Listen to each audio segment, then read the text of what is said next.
Goulart aqui, cientista política, comigo, para começar essa jornada de análises, comentários e de notícias que eu vou trazer para vocês aqui. Nós já temos imagens do STF, daqui a pouco a sessão vai começar. Quero agradecer a presença de todos vocês aqui, peço para vocês divulgarem esse link, porque nós vamos, ao longo do dia todo, vamos estar presentes aqui, transmitindo, retransmitindo a sessão do STF. Deem um like, não esqueçam do like, se inscrevam no canal, tornem-se membros e vamos com tudo para mais um debate para consolidar a nossa democracia. Mayra Goulart, bom dia. Eu queria saber o que você está sentindo. É um dia realmente histórico, com presenças importantes de pessoas que perderam seus entes queridos na ditadura militar. Existe um clima no STF nesse momento. Estarão presentes lá o Ivo Herzog, filho do Vladimir Herzog, também com o neto do Herzog, filho dele, a Hildegard Angel, que é uma das figuras também emblemáticas da ditadura militar. O seu irmão foi desaparecido, né? o Stuart Angel, e outras figuras também que perderam entes e que estão vendo pela primeira vez militares nos bancos dos réus. No Brasil, Bolsonaro e mais 7 podem se tornar réus hoje nesse primeiro núcleo dos atos golpistas. Bom dia, bem-vinda, e queremos te ouvir aí para começar nosso trabalho. Bom dia a todo mundo. Esse é um evento que não cabe em si mesmo, né? Ele, para além de si mesmo, ele transborda para uma reparação histórica de outro momento na nossa vida política, em que os militares interromperam a ordem democrática e passaram um longo tempo cometendo crimes a partir dessa interrupção. A gente está julgando uma outra tentativa de interrupção, mas também estamos lançando o olhar sobre o momento do passado, uma vez que esses atores, eles, a todo momento, a partir de uma nostalgia, faziam uma analogia, uma recuperação dos tempos da ditadura militar. Então, não somos só nós, a audiência, que projetamos nesse evento o passado. Esses são atores nostálgicos desse passado e que utilizaram os exemplos do passado para performar no presente. Então, acho que esse é um fato que não cabe em si mesmo, e isso se impõe pelos próprios atores que deles fazem parte. Nós não podemos esquecer que a gente tem 4 ministros de Estado, se eu não me engano, e um deputado, 4 ex-ministros e um deputado, participando desse consórcio civil-militar, que envolve, de maneira determinante, a estrutura do Estado brasileiro, pessoas que teriam como ofício resguardar a ordem constitucional, mas que estavam, durante o seu tempo de trabalho, né, esse tempo remunerado por nós para que eles resguardassem as instituições, estavam atentando contra elas. Aí, Mayra Goulart, aqui na nossa transmissão especial, daqui a pouco o julgamento do STF, eu queria começar perguntando para você, tem uma espécie de campanha do jornal Folha de São Paulo, dizendo que esse processo está contaminado, né? Está acelerado, não estão respeitando os direitos dos acusados. O que você acha dessa movimentação na nossa imprensa convencional?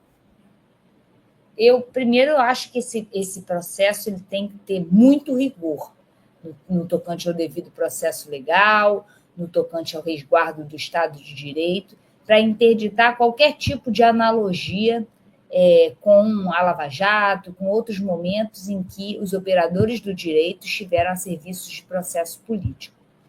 E acho que isso está sendo feito até agora. Essa foi uma denúncia que demorou muito a ser configurada, ela é muito ciosa de se resguardar com provas e com todo um arcabouço jurídico que a confere respeitabilidade. Me assombra muito ver não só a Folha de São Paulo, mas principalmente o Estadão minimizando, no caso da Débora Santos e de outros envolvidos, numa tentativa de golpe, cientes, pessoas no gozo das suas faculdades mentais, que participaram de uma tentativa de golpe. Depredar o patrimônio é uma consequência. Eles não estão sendo punidos porque eles foram lá e numa festa estavam doidões e pintaram a estátua, né? Não é isso, não é disso que se trata. Aí até caberia você punir com penas menores, porque se trataria apenas de patrimônio contra a vida. Eu acho que crimes contra o patrimônio eles devem ter uma dosimetria muito menor em relação a crimes contra a vida. Mas não é disso que se trata. Eles estavam ali participando de um golpe de Estado. E a depredação ela é uma consequência desse golpe de Estado. Eles estão sendo punidos por um golpe de Estado. Deixa eu aproveitar, porque dentro esse episódio da Débora, que é essa cabeleireira, né, que estava lá no 8 de janeiro, escreveu "Perdeu o Mané" na estátua que está na frente do STF, a deusa Tétis, deusa da justiça. O Bolsonaro ontem ele estava praticamente incitando, usando o nome da Débora, como se ela tivesse injustamente condenada, incitando as igrejas a se insurgirem com ódio contra o STF. Quer dizer, o que para mim caracteriza um outro crime gravíssimo. E eu vejo, mais uma vez, lamento aqui parte da imprensa comprando essa tese de que essa cidadã Débora, que está presa na Papuda, na Colmeia, lá em Brasília, seja uma vítima, seja alguém perseguida. Quer dizer, devolvo para você, Maíra, para seguir, só para rechear com esse comentário do Bolsonaro tentando usar a história da Débora para truncar esse processo. Olha, esse ponto é bem interessante, Conde, porque está tendo uma certa divisão dentro desse macrogrupo, os evangélicos, que na verdade são uma miríade de grupos, entre o Marcos Pereira e o Silas Malafaia, que são duas lideranças desse grupo. O Marcos Pereira, ele tem muito uma postura, ele se vê como um jurista, né, de interditar esses questionamentos jurídicos à denúncia da PGR, ao pedido de anistia, principalmente, e o Silas está colocando toda a sua força, uma vez que ele desempenha, assim como o Eduardo Bolsonaro, os dois disputam esse papel de agitadores desse movimento internacional de extrema-direita, do qual faz parte o bolsonarismo. Então, me parece ser muito interessante, porque o golpismo ele não tem uma adesão no Brasil, de modo geral, e nem entre os evangélicos, né? Todas as pesquisas de opinião sérias que foram feitas sobre a tentativa de golpe, elas mostram uma maioria da população contrária ao golpismo. E não me parece ser algo do interesse das pessoas que estão na ponta comandando as suas igrejas uma interrupção do Estado democrático de direito. Acho que aí tem uma certa... são dois grupos diferentes. Os militares que participaram ativamente disso, né, que talvez sejam os grandes cabeças por trás dessa orquestração, eles não têm os mesmos interesses, não vão ser igualmente beneficiados em relação aos evangélicos, que entrariam como uma contraparte muito secundária desse processo. E eles já são lideranças estabelecidas, eles têm muitos políticos dentro do Congresso Nacional, dentro desse sistema institucional que nós temos, eles teriam bastante a perder, sendo uma contraparte minoritária de um governo militar. Perfeitamente. Olha, daqui a pouco imagens ao vivo do STF, nós já estamos recebendo as imagens aqui, mas ainda não começou a sessão. Eu quero compartilhar com a comunidade aqui, inclusive dizer que nós estamos ao vivo também pelo canal do Prerrogativas. Prerrogativas é o canal do Conde, fazendo essa parceria na cobertura desse primeiro momento do julgamento aí dos atos golpistas, da aceitação ou não, aceitação que muitos dizem que está, enfim, praticamente previsível, né, da primeira turma do STF. E eu recebi hoje de manhã, do Marco Aurélio de Carvalho, que é o coordenador do Prerrogativas, esse vídeo aqui do Bolsonaro pedindo para o Prerrogativas fazer uma intervenção em prol dos acusados do 8 de janeiro. Vamos ver juntos aqui, e a gente retoma na sequência. Eu vou colocar na tela e vamos assistir juntos aqui. Tá aqui, ó. Vamos lá. Essas pobres pessoas, até a Débora, o fórum não é esse o dela, meu Deus do céu. Não é esse. Foram mais de 1.500 pessoas presas. O Supremo tem capacidade de processar todas essas pessoas, inclusive inventaram o plenário virtual. As pessoas são condenadas e o juiz não ouve a voz do advogado. É um desprestígio para os advogados do Brasil. Cadê as prerrogativas? Cadê o grupo Prerrogativas? Se for da esquerda, estariam agindo. Porque não são, né? Não estão agindo, deixando a pessoa ser condenada. Isso é penas absurdas por aí. Por isso, dia 6 de abril, o Tarcísio vai estar presente. Maíra, para o Bolsonaro pedir prerrogativas é porque ele está desesperado. A gente percebe na linguagem corporal dele que ele está... Enfim, é uma situação delicada que enseja até uma junta médica, né? Para ficar acompanhando ali. Maíra, comenta pra gente. Cadê o prerrogativas, Marco Aurélio de Carvalho, para impedir essa arbitrariedade, impedimento dos advogados? Você acha que os advogados, você acha que tem problema ali? Todo mundo dizendo, a esquerda reclama, falou, puxa, ele está tendo o direito de se defender de todas as maneiras, como nunca a gente viu antes. Como é que você lê esse processo? Bem, primeiro as estratégias da defesa, do bolsonarismo. Eles estão investindo muito numa retórica de anulação das provas e da denúncia do CID, de deslegitimação do Supremo, principalmente da ideia de que Zanin, Dino e Moraes seriam parciais e, portanto, não deveriam participar do julgamento. E a segunda estratégia é em relação à comunicação, né? A comunicação passa por uma ativação das redes bolsonaristas, produzir cortes do julgamento, que sensibilizem a população, e é essa estratégia aí dessa live, e, paralelo a isso, mostrar o apoio de autoridades, mostrar que o bolsonarismo não está sendo deixado sozinho. Por isso que nessa live o Bolsonaro estava acompanhado do Tarcísio. E numa tentativa de mostrar que ele ainda é influente, que ele ainda consegue mobilizar. Mas sobre essa questão do julgamento técnico, né? Eu não sou jurista, não posso participar disso, mas é uma tentativa de golpe, certo? Então, convém que as instituições reajam com severidade. É difícil você colocar na chave de alguém que tem como função o resguardo da institucionalidade democrática, o Supremo, por exemplo, como um guardião da Constituição.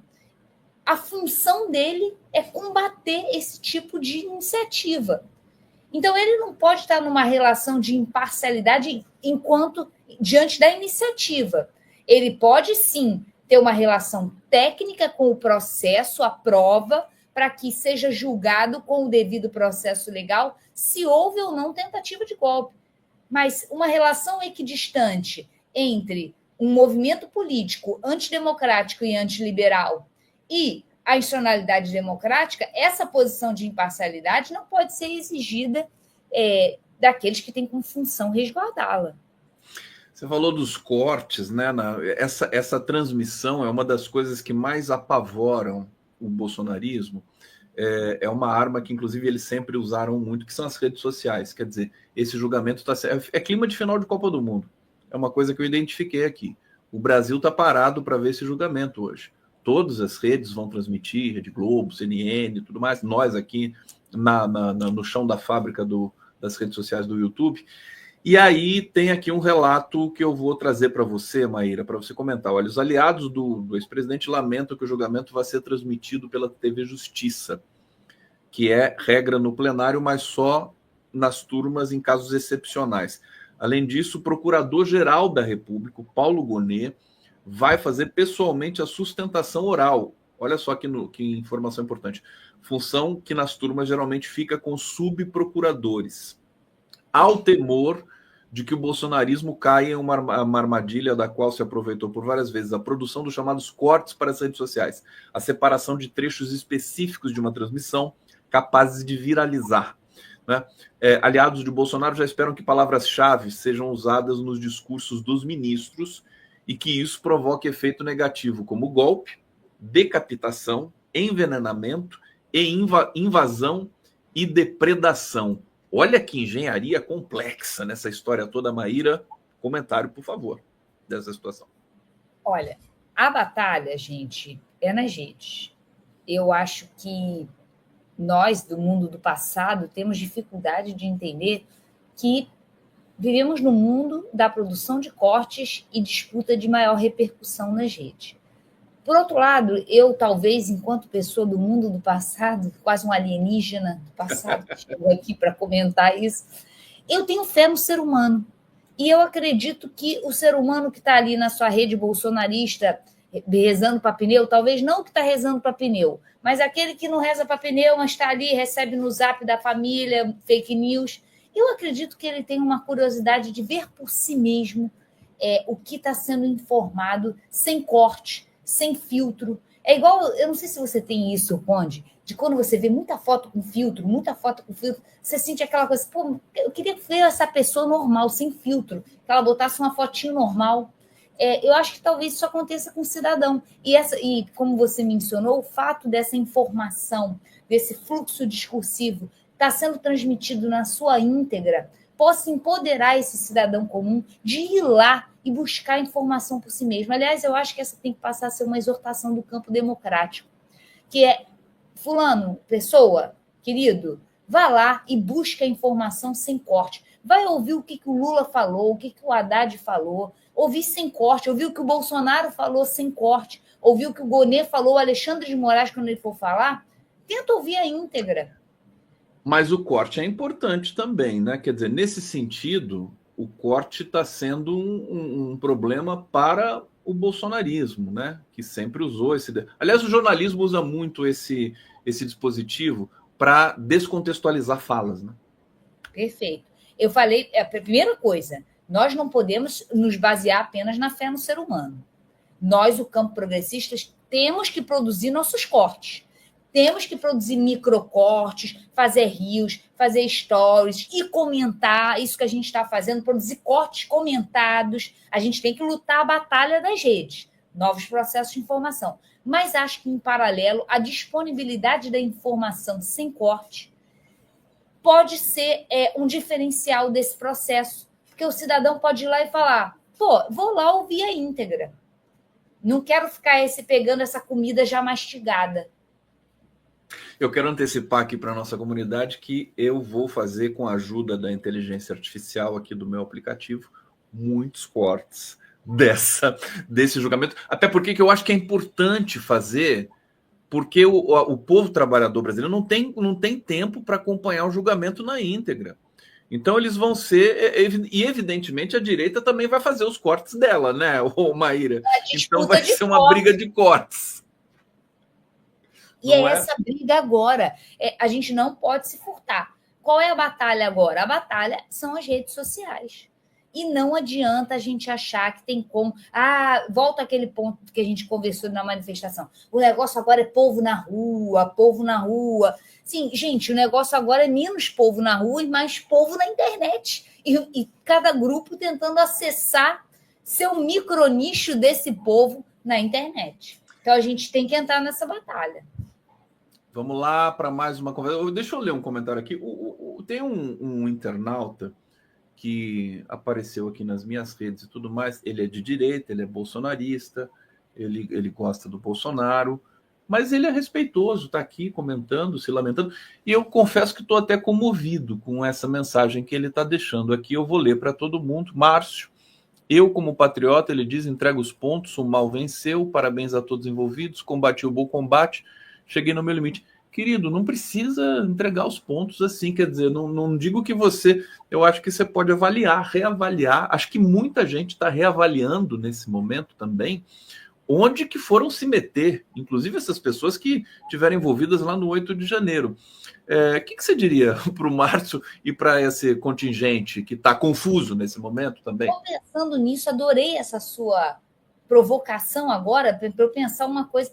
Cara, eu diria o seguinte, muita gente que entrou na empreitada bolsonarista o fez em busca de alguma radicalidade. Não sei, Márcio, você podia até me responder se você é um desses, na tentativa de encontrar algo que chacoalhasse o sistema, que produzisse algo novo, cansado desse mais do mesmo, que não faz grandes entregas políticas. E aí eu até me identifico com você, Márcio, porque me incomoda um pouco a gente estar sem alternativas de construção de um novo. de construção de um mundo novo, mas a partir dos direitos civis, das liberdades das minorias, e talvez o bolsonarismo não tenha conseguido entregar esse algo novo, porque ele nunca teve comprometido com o novo, e sim com uma restauração degenerada de um passado que já não foi bom. Essa leitura idílica da ditadura militar como um momento de ordem, ela é mentirosa. Abundam as evidências que a ditadura militar ela foi francamente corrupta e conduziu o Brasil de uma maneira irresponsável fiscalmente, né? E irresponsável não porque estava engendrando processos de transferência de renda, mas porque estava envolvida em escândalos numerosos de corrupção. Então, eu me solidarizo se você é um desses que buscou uma alternativa mais radical, cansado dessa mesmice sistêmica que nós vivemos. Está aqui Márcio, e quem mais tiver aqui, evidentemente o nosso contingente aqui massivo de orientação progressista, e daqui a pouco eu vou ler o comentário também da turma que está nos assistindo aqui nesse momento. Maíra, o STF fez uma estrutura de segurança inédita para esse julgamento de hoje, com credenciamento muito cuidadoso, com jornalistas, políticos, ativistas que querem acompanhar esse julgamento, e, enfim, em vista do que aconteceu recentemente, do tipo o sujeito que se matou lá em frente ao STF com uma bomba, né? E outras ameaças que ocorreram que a Polícia Federal teve de desobstruir e vencer. Muito se disse no campo bolsonarista de o Brasil entrando numa convulsão social em função de um dos líderes importantes do nosso país estar sendo se tornado réu ou eventualmente preso daqui adiante, depois desse julgamento, depois quando o mérito for julgado. A pergunta que eu te faço, quer dizer, a gente não está vendo nenhuma movimentação no Brasil nesse momento, quer dizer, protesto, não tem gente em frente ao STF, nem nada. O que significa isso para você? Também tendo como base, nós cobrimos juntos, né, o ato de Copacabana, que não foi o que esse setor esperava. Mayra Goulart. Bem, primeiro sobre a segurança. Eu me preocupo muito com a segurança do Bolsonaro. Eu acho fundamental que ele seja protegido. Era para ele já estar preso, só para que ele não sofresse nenhum tipo de atentado, nenhum problema de segurança, né? E também para que ele não produza bloqueios à investigação que ele está sofrendo. Me preocupa demais porque o Bolsonaro é muito um produto da facada que ele sofreu, né? E, portanto, qualquer tipo de violação da sua segurança pode mudar um pouco o panorama. E o panorama me parece ser pouco solidário a um Bolsonaro golpista. Por isso que a estratégia dele está sendo a de rejeitar a acusação, né? Se colocar como inocente, dizer, olha, eu não tive nada a ver com golpe, nada a ver, nunca quis golpe nenhum, sou um democrata. Contradiz um pouco, contrasta, né, com seu posicionamento político ao longo da sua trajetória parlamentar de mais de 30 anos, em que ele defendeu o golpe. Né? Então, ele poderia estar tendo uma postura diferente, que é falar assim, tentei dar o golpe mesmo, porque as urnas estavam fraudadas, e na verdade, eu estava tentando restaurar uma urna fraudada, e ele não está fazendo isso. Ele está adotando uma postura técnica diante dessas acusações. Me parece ser uma estratégia de quem entende que boa parte do seu contingente não é desse núcleo duro golpista que quer mesmo ver o Alexandre de Moraes morto. Tem gente que quer ver o Alexandre de Moraes morto, mas esse talvez seja um contingente minoritário. Mayra Goulart, deixa eu atualizar algumas notas, informações importantes nesta manhã de terça-feira histórica no Brasil. O julgamento da Carla Zambelli, que também corre no STF, né? Ontem foi pedida vista, o ministro Nunes Marques pediu vista desse julgamento, estava 4-0 pela condenação da Carla Zambelli a 5 anos e 3 meses de cadeia, tá? E perda do mandato, evidentemente. Logo depois do pedido de vista do Nunes Marques, o Flávio Dino votou e fez 5-0, e aí faltava um voto só para Carla Zambelli, para o STF formar maioria pela condenação da Carla Zambelli. Hoje esse voto foi dado pelo Dias Toffoli. Então, a notícia que eu passo aqui para vocês. Você acha que o julgamento da Carla Zambelli... A Zambelli já se separou do bolsonarismo, né? Não tem mais uma relação direta. Tem que avisar o Nunes Marques disso, né? Porque eu acho que ele pediu vista, não sei se, né, consolidado ali com as questões da Zambelli, mas o que ela fez é uma coisa tão terrível, né? Não tem muito como escapar, né, dessa condenação. Entra muito na parte da alucinação pessoal, o caso dela, eu acho que tem um componente alucinatório, mas o bolsonarismo não carrega corpos, né? Isso é um traço. E eles só estão nessa postura retórica de mãe de família, Débora, protejam a Débora, Santos e as outras pessoas lá, a senhorinha que fez cocô, aquele opção de gente que enlouquecido que entrou lá e eles estão puxando nessa chave dos direitos humanos, porque a ideia de anistia pode impactar o Bolsonaro. Não acredito que a postura seja a mesma se fosse possível separar completamente as narrativas, né? Bolsonaro e os outros pedaços desse cenário, né? Desse quadro. Eu acho que se ele pudesse descolar, se descolará. Aliás, a ida do Eduardo Bolsonaro para os Estados Unidos, nesse exílio melodramático e tudo mais, isso enfureceu, né, e chateou outros condenados, porque eles entendem que esse movimento estressa a relação com o judiciário. Então, as defesas que querem uma relação boa, minimamente civilizada, com o STF, sobretudo com o STF, que vai julgar, perdeu essa oportunidade, quer dizer, tensionou e tensiona mais ainda, deixa todo mundo predisposto a uma hostilidade infinita. Você vai adorar, Maíra. Maíra, sua cara. O Márcio está aqui, mais uma vez, ele que é bolsonarista, está em vias de não ser mais, talvez. Ele está dizendo o seguinte: sou um patriota em desconstrução a partir de agora. Qual bolsonarista usa a palavra desconstrução? Está o Márcio aqui, e ele diz ainda, manda um recado para você, ó. Maíra foi certeira, o bolsonarismo veio com uma proposta do novo, mas o novo não veio. Pelo contrário, veio o futuro repetindo o passado. Que fantástico. Márcio, obrigado. Eu desconfiava que você era uma figura que, né, ia, né, ponderar sobre essas questões que são incontornáveis que a gente está assistindo nesse momento. Maíra, comenta para a gente. Gente, eu acho que esse exemplo do Márcio, ele traz um alerta para todos nós, que é o seguinte: ninguém é bolsonarista. Eu não gosto de chamar eles de fascistas, né? Eu acho que não tem nada a ver chamar ninguém de fascista. Mas as pessoas não são fascistas, os evangélicos não são conservadores. As pessoas são muitas coisas ao mesmo tempo, são, não são, gostam, não gostam. Então, a gente tem que tentar tirar o que tem de bom nas interações com cada um e saber que essa configuração atual ela é mutável, ela não se lastreia em nenhuma essência.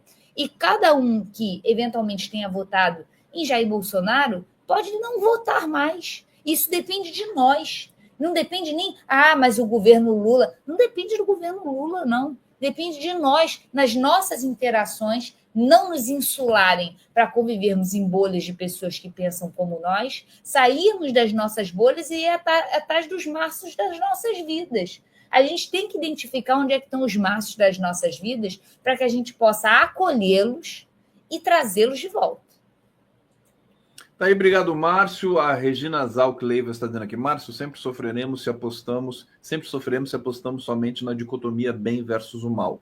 Talvez você acredite em nuances e por isso está aqui onde não será destruído, eliminado por pensar diferente. Estou adorando essa situação aqui, espero que ela se aprofunde, que o Márcio seja o primeiro de muitos que faça essa autorreflexão nesse mundo. Todos nós precisamos fazer, né? Até nós da esquerda, né? Porque existem sutilezas também na condução do governo que a gente faz autocrítica aqui constantemente.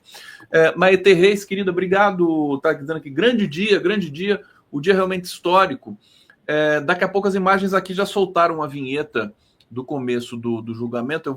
Daqui a pouco eu vou colocar.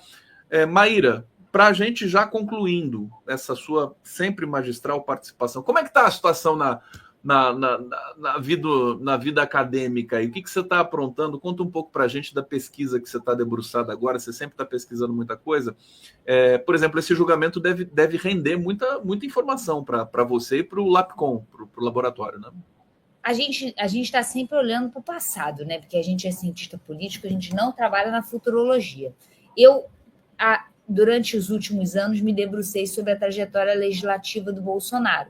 Analisei todos os seus discursos em plenário, seus projetos de lei enquanto deputado federal. Agora eu cheguei na presidência e estou num trabalho, né, analisando, já finalizando, todas as postagens feitas pelo Jair Bolsonaro de 2019, acho que de 2018 até 2022 ou 23. Eu sei que a gente tem o período da presidência e restinhos antes e depois para fazer comparação. Então, o que vem pela frente é uma análise sistemática da interação de Bolsonaro nas redes sociais.